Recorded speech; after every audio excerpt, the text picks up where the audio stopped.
Sokoth, Ramogi TV. Kwaya kaunti ma Kisumu nyakora mgajuanga duogie chunjwa ma Nairobi kaka mabo ma Nairobi ne okobedo kod odiochieng mar ohala kaka pile bang'anyo mano bagi rocho chenro mag tich kod ohala odiochieng mangima. Edwin Okoth no monde chuny boma ka oluwo ng'anyo no kendo koro kelonwa chal mar chuny boma e kinde ng'anyo mar Azimio yo makoro. Chakore okinyi mar wuok tich. Ranyisi ni ok en wuok tich mar kaka pile ne oseneno. Dukni ma olor kod oganda manok. Kaka piny medo yawre, onge chokruok moro amora mano mi thuolo kata matin. Obila ne omana alwora mar KICC, kama ng'anyo mane ochan kod jotend Azimio la Umoja One Kenya ne igeno ni nyalo chakore, kendo ka ochomo kar jot mar jatend piny.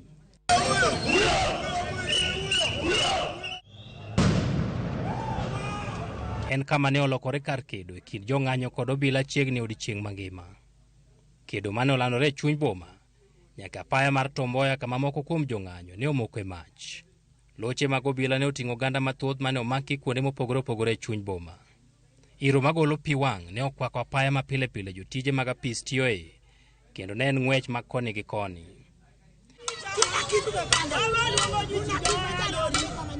Ne jogo mane dwaro timo ng'anyo mane giwacho ni en ng'anyo mamuol, obila ema ne kelo jiemo.